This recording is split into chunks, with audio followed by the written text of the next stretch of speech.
अरे बेटा, तुम दोनों परेशान मत हो। मैं तुम्हारे लिए अगले महीने ही सारी चीज ला दूंगा।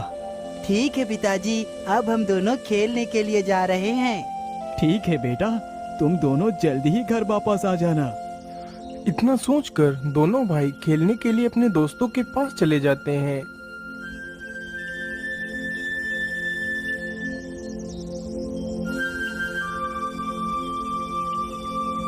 अजी, आप इन बच्चों को क्या समझा रहे थे? और कुछ नहीं सेठानी जी, मैं बस इन दोनों का बचपन जी रहा था। अरे जरा उधर देखिए, उन दोनों पक्षियों के जोड़े को।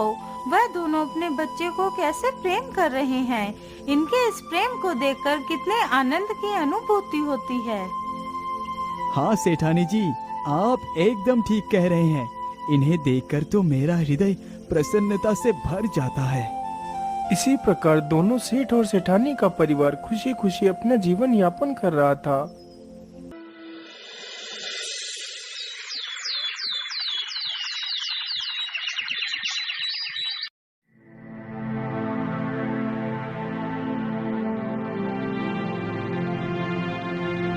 अरे सुंदरी, तुम्हें क्या हुआ? आज तुम इतना गुमसुम क्यों हो? क्या बात है? अजी, आज मेरी तबीयत कुछ ठीक नहीं लग रही।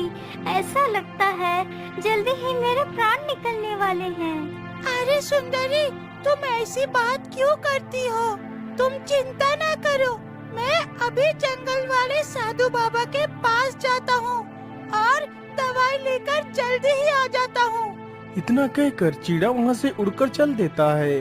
कुछ ही देर में चिड़ा साधु बाबा के पास पहुँच जाता है।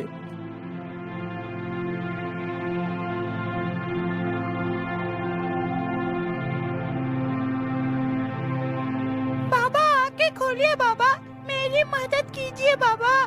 क्या बात है, तुम इतना परेशान क्यों हो? क्या बताओ बाबा, मेरी पत्नी की तबीयत कुछ ठीक नहीं है, इसीलिए मैं अपनी पत्नी के लिए आपके पास दवाई लेने आया हूँ। फिर साधु उसे कुछ पत्तियाँ देता है। हे पंछी, तुम इन पत्तियों का रस निकालकर अपनी पत्नी को पिला देना, तो वो ठीक हो जाएगी। ठीक है बाबा, अब मैं चलता हूँ, मेरी पत्नी अकेली है। इतना कहकर चिड़ा वहाँ से उड़कर चल पड़ता है और जल्दी अपने घोंसले में पहुँच जाता है।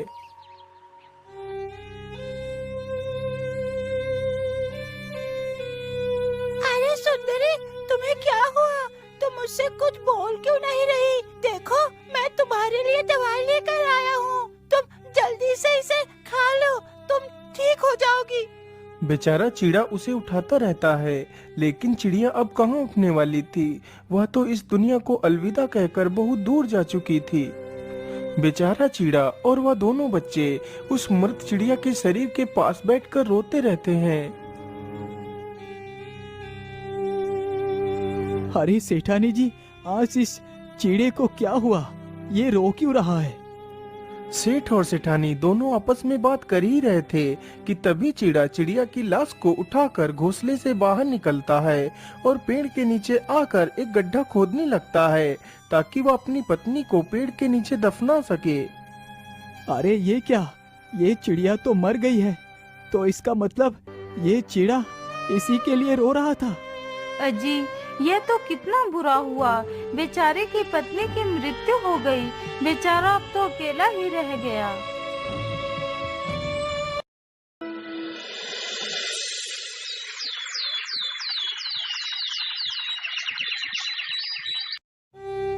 इसी प्रकार चिड़ा के दिन गुजरने लगे।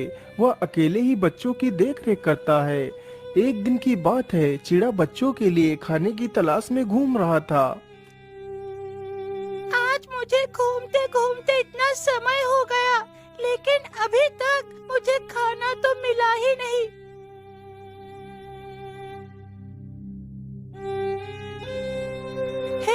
हे भगवान, मेरे लिए ना सही मेरे बच्चों के लिए खाना दे दीजिए।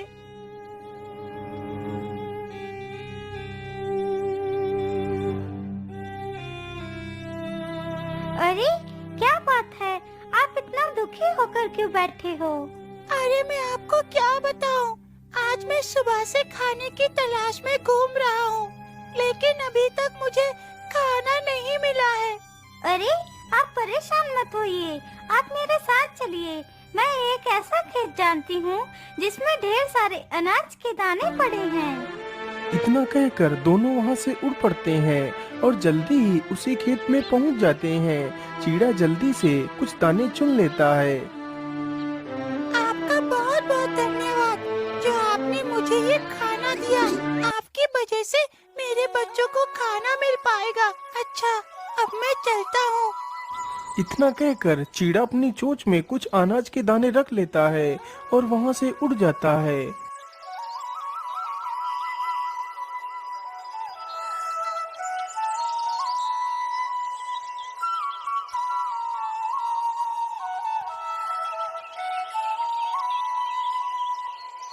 अब तो वह चिड़ा रोज उसी खेत में दाने चुनने के लिए आता है और उस चिड़िया से मिलता है। इसी प्रकार उन दोनों को काफी दिन गुजर जाते हैं। अब तो वह चिड़ा और चिड़िया दोनों एक दूसरे से प्रेम करने लगते हैं और उन दोनों ने जल्दी ही विवाह भी कर लिया। अरे सेठानी जी, आज तो ये चिड़ा बड़ा ही खुश दिखाई पड़ रहा है। मुझे लगता है चिड़े ने कोई दूसरा विवाह कर लिया है। हाँ हाँ, आप एकदम ठीक कहते हैं। चिड़िया ने चिड़े के साथ विवाह तो कर लिया था, लेकिन वह चिड़ा के बच्चों को बिल्कुल भी पसंद नहीं करती थी। एक दिन की बात है, चिड़ा कहीं बाहर गया हुआ था। वह चिड़िया अकेले ही घोंसले में बच्चों के साथ थी। अरे सेठ जी, आज वह चिड़ा तो अपने घोंसले में है ही नहीं। सेठ और सेठानी जी दोनों पेड़ की तरफ देख ही रहे थे। तभी उस चिड़िया ने दोनों बच्चों को घोंसले से बाहर फेंक दिया। बच्चे पेड़ से नीचे गिरते ही मर जाते हैं।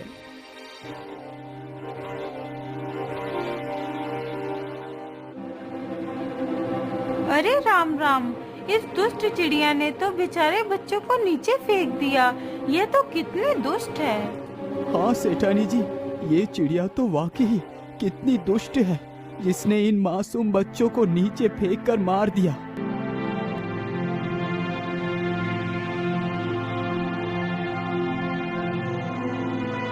अजी, आज मैं बहुत दुखी हूँ। जब से मैंने उस चिड़िया की यह करतूत देखी है, तब से मेरे मन में एक सवाल गूंज रहा है। लेकिन सेठानी जी, आखिर आपके मन में ऐसा क्या सवाल चल रहा है? मुझे जल्दी बताइए। सेठ जी, मेरा मन कहता है यदि कभी मुझे कुछ हो जाए तो तुम दूसरा विवाह मत करना। यदि आपने दूसरा विवाह कर लिया तो हमारे बच्चों का क्या होगा? अरे नहीं नहीं सेठानी जी, तुम ऐसी बात क्यों कर रही हो? तुम्हें कुछ भी नहीं हो सकता।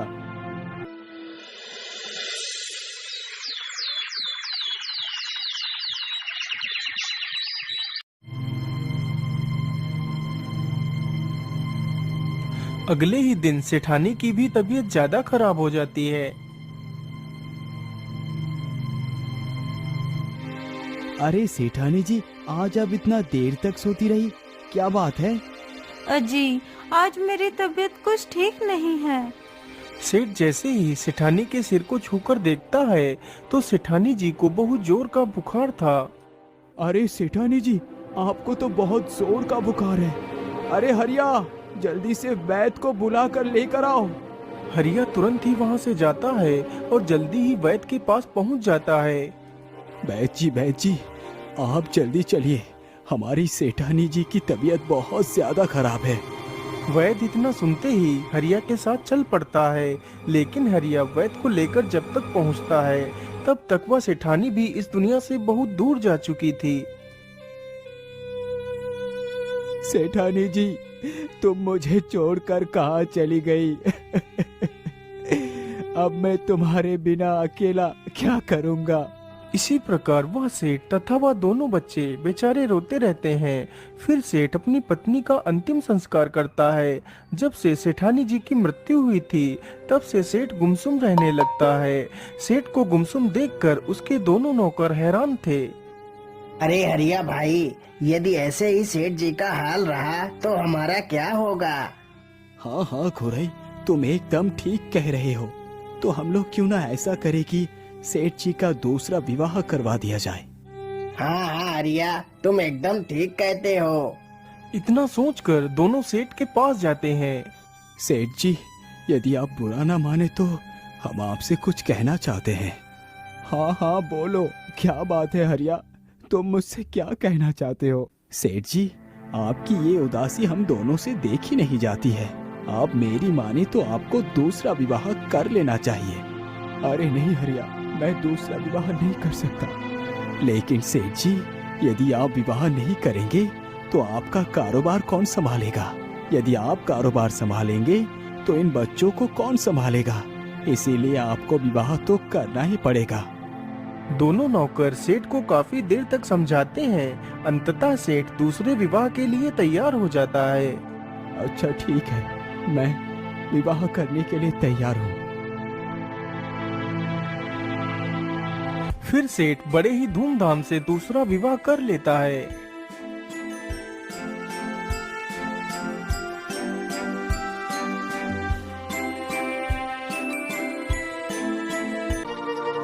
जब सेवा दूसरी सेठानी घर आई थी, तब से उस सेठानी का व्यवहार सभी के लिए काफी ज्यादा खराब था।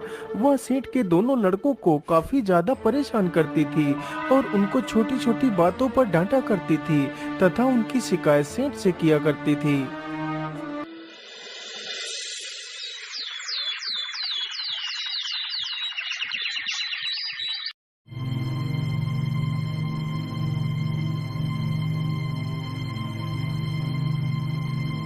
अरे राम और श्याम, तुम दोनों अभी तक सो रहे हो?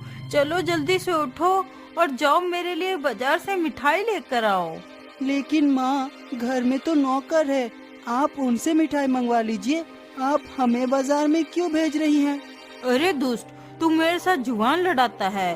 रुक, आने दे तेरे पिता को। मैं तुम दोनों की शिकायत सेठ जी से करूंगी।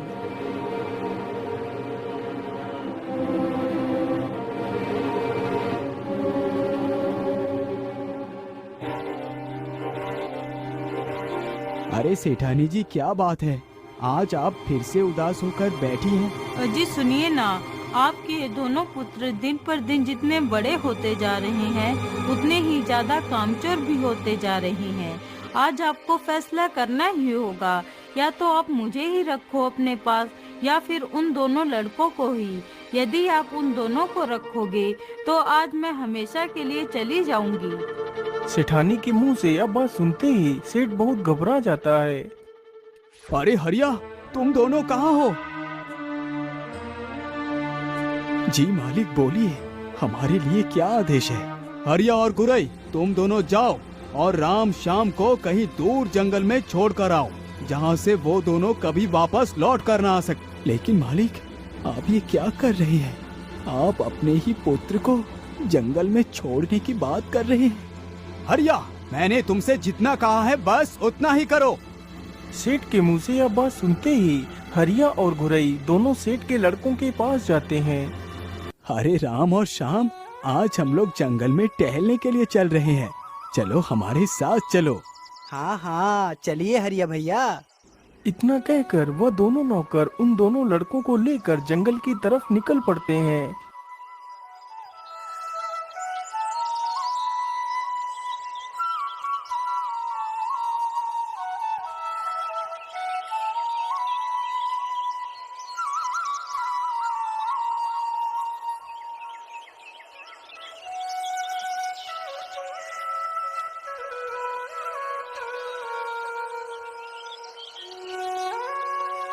अरे बाप रे बाप, हम लोग चलते चलते काफी दूर निकल आए हैं।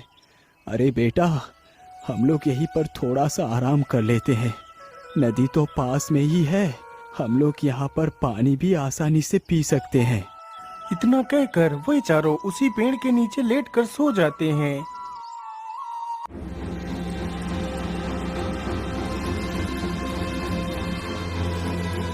अरे हरिया भाई, जल्दी से उठो और जल्दी ही यहाँ से वापस चलो। कहीं यहाँ दोनों जग गए तो समस्या हो जाएगी। इतना कहकर दोनों वहाँ से जल्दी भाग जाते हैं। कुछ देर बाद जब श्याम की आंखें खुलती हैं तो देखता है हरिया और गुरई दोनों वहाँ से जा चुके थे। भैया आंखें खोलिए, भैया देखिए वो दोनों लोग कहाँ चले गए। लेकिन भाई, वो दोनों कहाँ जा सकते हैं? मुझे लगता है हमारी माता ने हमें घर से निकलवा दिया है। लेकिन भैया, अब हम दोनों कहाँ जाएंगे? छोटे, अब तो हम वही जाएंगे जहाँ हमें हमारी किस्मत लेकर जाएगी। उसी पेड़ पर दो पक्षी बैठे थे जो आपस में बातें कर रहे थे। अरे स्वामी, कुछ बात कहो तो कुछ समय कटे। अरे क्या कहूँ रानी, इस पेड़ पर 2 फल लगे हैं। यदि कोई इंसान इसमें से एक फल खा ले तो वह भविष्य में एक राजा बनेगा, और दूसरा फल यदि कोई खा ले तो वह भविष्य में एक मंत्री बनेगा। उन दोनों पक्षियों की ये सारी बातें नीचे खड़े होकर वो दोनों भाई सुन रहे थे। अरे श्याम, तुम यही रुको, मैं इन फलों को तोड़ता हूँ। राम जल्दी से एक पत्थर उठाता है और पेड़ पर फेंकता है। पत्थर जैसे ही फलों पर लगता है तो दोनों फल टूटकर नीचे गिर जाते हैं। फिर दोनों भाई एक एक फल उठाकर खा लेते। फिर वे दोनों भाई वहां से चल देते हैं, लेकिन उनकी माता की तस्वीर वहीं पेड़ के पास गिर जाती काफी दूर निकल जाते हैं। अरे श्याम, हमारी माता की तस्वीर क्या तुम्हारे पास है? नहीं भैया, माँ की तस्वीर तो आपके पास ही थी। श्याम, मुझे लगता है हमारी माँ की तस्वीर वहीं पेड़ के पास ही गिर गई है। अरे श्याम, तुम यही रुको, मैं अभी तस्वीर उठाकर ले आता हूँ।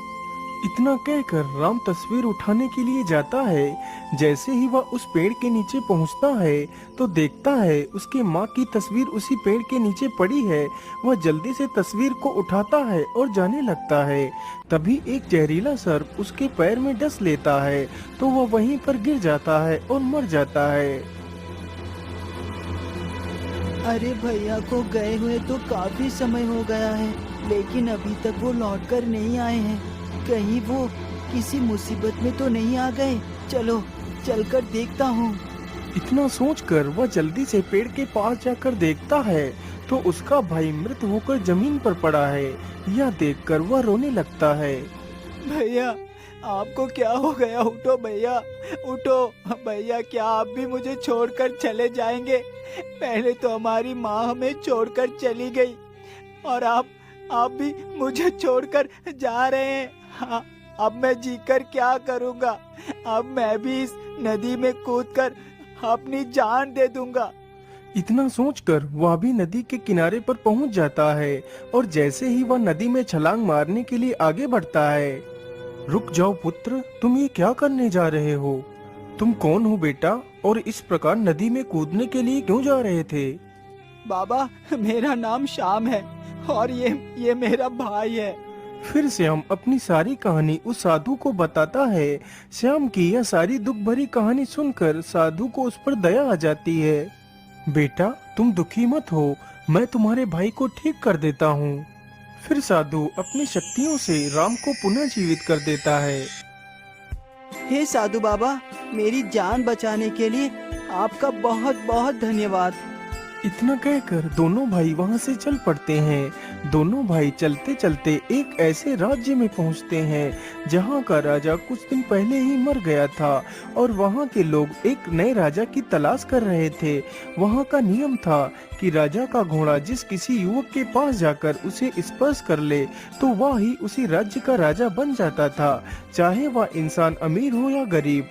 जहां यह प्रतियोगिता चल रही थी, दोनों भाई वहीं पर जाकर खड़े हो जाते हैं। घोड़ा चारों तरफ घूमते हुए आता है और राम के पास आकर खड़ा हो जाता है और राम को स्पर्श कर लेता है। अरे ढोल बजाओ, खुशियाँ मनाओ, हमारे नए राजा मिल गए हैं। इस प्रकार राज्य के सारे लोग मिलकर राम को ही उस राज्य का राजा बना देते हैं और फिर राम अपने भाई श्याम को ही उस राज्य का मंत्री बना देता है। फिर दोनों भाई आराम से उस राज्य